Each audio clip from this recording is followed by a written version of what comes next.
So mga tol, matapos pang matalo ni Marlon Tapales sa kamay ni Naoya Inoue noong nakaraang December sa Japan sa pamamagitan ng knockout sa round 10. Pagkatapos nga po ng laban na yan, kung matatandaan, sinabi ng kampo ni Tapales na magbabalik daw itong si Tapales sa buwan ng May. At kahapon nga lang po mga tol, sumabog na ang balitang kasado na ang laban ni Tapales kontra sa ex-WBA Asia Champion na sinatapong Jiang Kei ng Thailand. May record na 12 wins and 3 losses with 8 knockouts. Ngayong May 10 na po ang laban na yan at gaganapin sa Midas Hotel and Casino, Pasay City. Paglalabanan po nila dyan ang WBC Asia Continental Super Bantam. Sa mga hindi po nakakaalam mga tol, tinalo na nga po ng isa pa natin pambato na si Adrian Lirasan, itong makakalaban ni Tapales.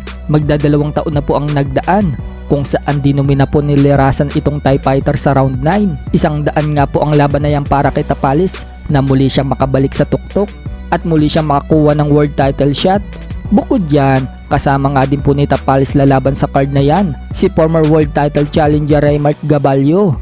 Haharapin naman po ni Gaballo ang Mexican fighter na si Kibon Torres. May record na 13 wins and 5 losses with 9 knockouts. So lalaban muna si Gaballo mga tol, habang hinihintay nito ang mananalo sa laban ng Jason Moloney versus Yusuke Taki na magaganap naman sa bansang Japan ngayong May 6. Undercard sa laban ng Naoya Inoue versus Luis Neri na kay Moloney nga po ngayon mga tol ang WBO Bantamweight World Title.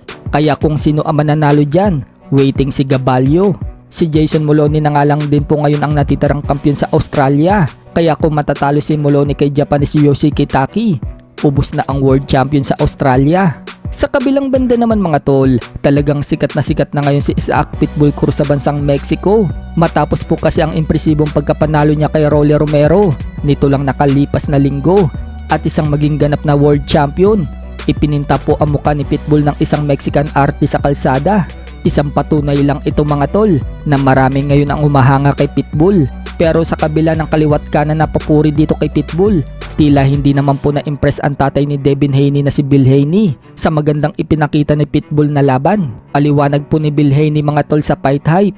Expected na daw kasing mananalo si Pitbull dito kay Romero. Nakikita daw kasi ni Bill Haney na hindi daw talaga magtatagal kay Romero ang belt nito. Kahit nga daw yung anak niyang babae, kaya daw in-knockout si Romero dahil lagi daw naka-open ang panga nito.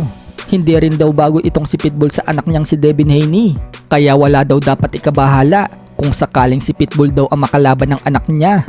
Kumbaga, walang-wala daw itong si Pitbull kay Devin Haney. Sa ibang banda naman mga tol, pinakita nga po ni former 3 Division World Champion Janrel Casimero ang isa sa negosyo niya sa probinsya, ang Kopras. Isa nga po yan sa pinagkakaabalahan ni Casimero habang wala pa siyang laban.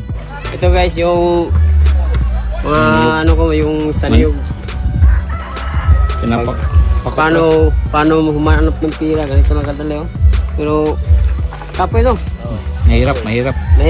Ito po yung isang po ni Quad Olas guys.